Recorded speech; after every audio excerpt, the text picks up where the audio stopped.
Finalmente, depois de tantos anos, tanta expectativa, chegou a sequência de Os Incríveis nos cinemas em 2018. O que particularmente para mim, e acredito que para a maioria das crianças que cresceram nos anos 2000 e para os fãs dos Incríveis, é motivo de festa. Pois depois de tanto tempo a gente pensando, será que vai rolar? Será que não vai? Pô, podiam fazer uma sequência, podia ter isso, ter aquilo. Finalmente, em 2018, aconteceu, galera. O sonho se concretizou. Durante muito tempo, a gente ficou teorizando, né? Como é que seria o segundo filme, né? Será que teria um salto temporal? Continuaria onde parou, né? A gente veria os personagens mais velhos, né? Mas não, continua exatamente aonde o primeiro filme parou, com a família se preparando para enfrentar o escavador. A principal coisa que você pode notar ao assistir é que a animação mudou, o que pode dividir opiniões, mas eu particularmente gostei. Gostei muito, pois pegaram um produto que é lá dos anos 2000 e atualizaram ele, né? Ok que a animação antiga tinha o seu charme, né? Ela era mais polida, mais detalhada em alguns pontos, né? A aparência também de alguns personagens era um pouquinho diferente, era mais desenhada, né? Aqui já foi simplificado, pois como passou muitos anos e a tecnologia mudou, né? E a animação, a forma de fazer a animação também foi mudando, eles atualizaram para esse estilo de 3D que é usado a rodo, né? Quase todas as animações depois de 2010, você pode colocar, segue esse mesmo padrão de visual 3D. O que particularmente muitos odiaram, pois acabou se tornando o novo genérico. Mas eu particularmente gosto. Gosto muito porque dá para trabalhar melhor ali, né? E como é uma tecnologia que está bem espalhada agora, qualquer pessoa pode mexer, pode usar, né? Pode fazer nem que seja algo básico, até algo mais estilizado, mais diferente, né? Mas nesse ponto de Os Incríveis eu adorei, pois ele continua tão lindo esteticamente quanto era o primeiro. A história foi assim, a mais diferente de todas, algo que a gente nem imaginava que ia rolar, né? Onde, depois de enfrentar o escavador, novamente continua aquele mesmo drama. Os super-heróis não podem agir, ainda é ilegal. Uma coisa que tinha ficado em aberto no final do primeiro filme. Mas agora, tudo vai mudar, pois o Beto e a Helena acabam conhecendo um cara ricaço, né, chamado Wilson Devor, que também era fanzaço dos super-heróis de antigamente, né? Sente falta também daquela época de ouro dos heróis, né? E ele quer trazer os heróis de volta, quer ajudar os heróis a poderem recuperar o seu direito de lutar contra o crime, né? De trazer aquele ar super-heróico de volta para o mundo, né? E para isso, ele recruta o Senhor Incrível, a Mulher Elástica e o Gelado para ajudar nisso, né? Onde ele quer dar uma jogada de marketing. Ele quer usar a perspectiva das pessoas, pois a imagem que ficou dos super-heróis são de pessoas irresponsáveis e destrutivas, né? Que saem destruindo tudo ali enquanto estão dizendo que estão salvando uma pessoa, né? Algo que ficou muito forte depois daquele incidente com o Senhor Incrível no começo do primeiro filme, né? E para isso ele quer mudar essa imagem, mostrar o que os super-heróis fazem de fato, né? As dificuldades, eles lutando para salvar as pessoas, para salvar o mundo. Mas para essa jogada de marketing, ele vai precisar de uma nova cara para propaganda, que acaba sendo a Helena, né, a Mulher Elástica. O que deixa o Beto assim desconfortável, né, por fato de não ser ele ser o grande Senhor Incrível de novo, né? Mas de fato é melhor escolher a Helena, pois mostraram que o Beto é meio destrutivo na hora de salvar as pessoas, né? Ele causa muito prejuízo, né? E a história do filme segue isso, viu? A Helena ajudando o Winston, né, fazendo várias ações ali para promover os super-heróis, para trazer a popularidade dos heróis de volta, enquanto o Senhor Incrível fica em casa cuidando das crianças. E em meio a isso, aparece um novo super-vilão, que é o Hipnotizador. Um personagem que eu gostei bastante pela mensagem que eles colocaram nele, e principalmente no monólogo, né? Aonde ele critica principalmente o fato das pessoas não quererem viver a vida, preferirem ficar sentadas no sofá assistindo, do que de fato fazer alguma coisa, de fato participar da vida.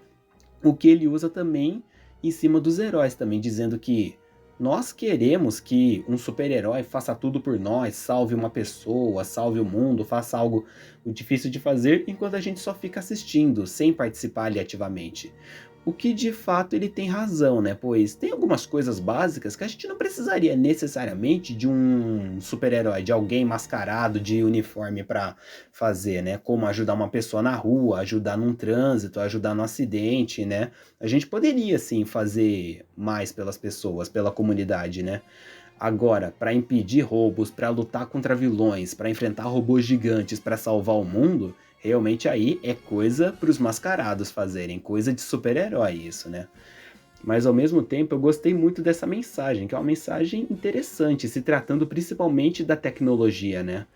E o hipnotizador é um personagem que engana bastante, viu? Quando você pensar, é só mais um vilão genérico qualquer, não. Tem outra coisa por trás dele, na verdade, né?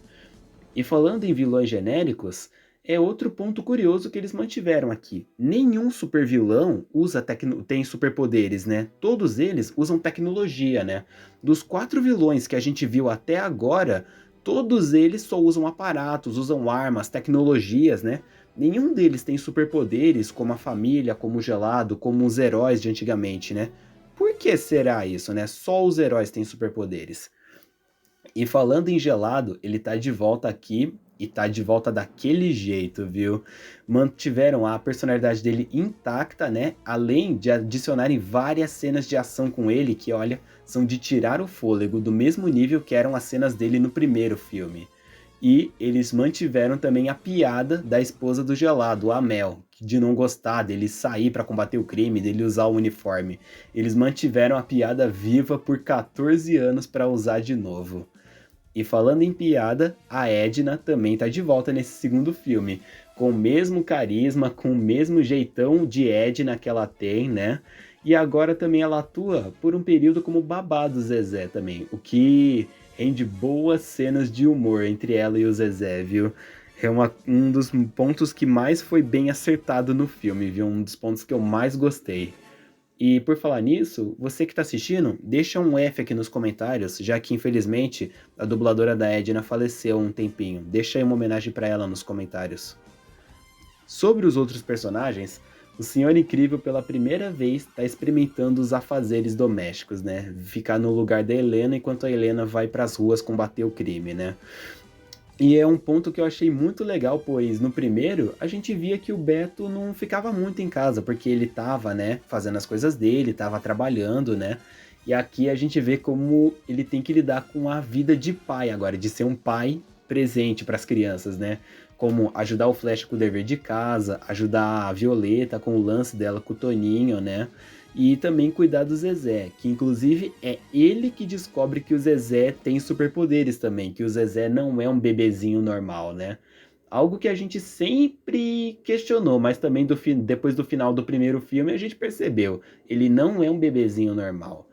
Sobre os outros dois filhos, o Flecha continua sendo o Flecha, né? Sendo aquela criança irritante, mas carismática ao mesmo tempo, e a Violeta continua com o seu drama adolescente, mas aqui dá pra ver que ela tá mais confiante, ela tá bem melhor, ela nem tá escondendo mais o rosto, né? Ela já tinha deixado isso, mas agora ela tá mostrando mais o rosto, né?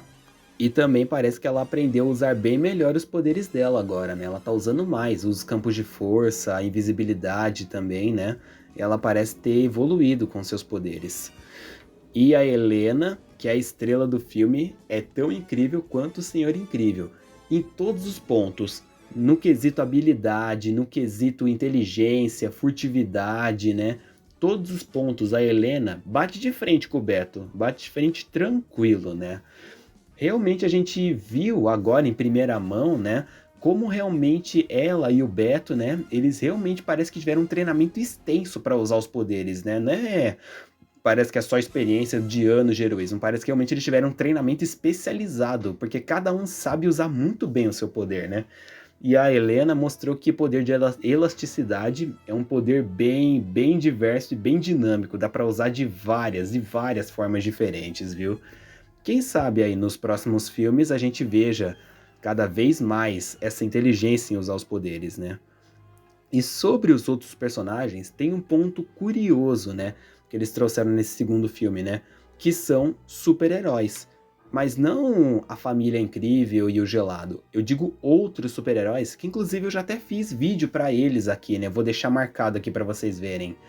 Esses outros super-heróis que aparecem é uma grande surpresa, pois é algo que acredito que todo mundo queria ver, né? A gente vê mais super-heróis em cena, né? Porque a gente pensou que só tinha aqueles que morreram pro Mini-Droid lá, que estão lá nos dados da Operação Cronos, e a família do Beta e da Helena, né? Aqui não. Aqui tá mostrando que tinham muito mais super-heróis e vários deles ainda estão vivos, né? Como a gente tá vendo agora, né? E eu achei muito legal isso.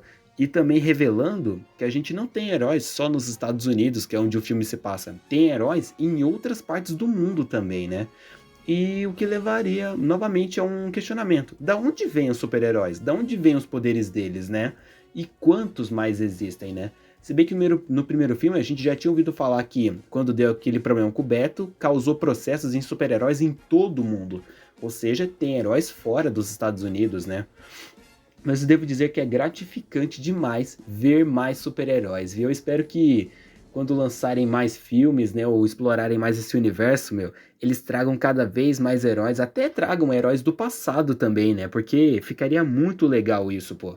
A gente vê super-heróis das antigas ou heróis novos, né, mostrando o quão grande é essa comunidade de super-heróis que a gente vê no universo dos Incríveis, né? É um mundo assim que vale muito a pena ser explorado. E eu espero que explorem o quanto puderem dele, viu? Pois esse filme, esse universo são realmente incríveis.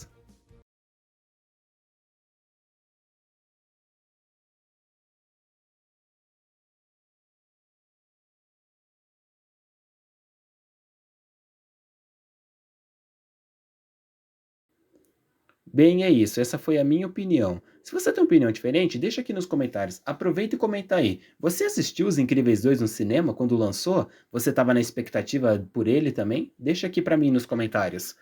Obrigado você que me assistiu até aqui. Eu me despeço de vocês e até mais.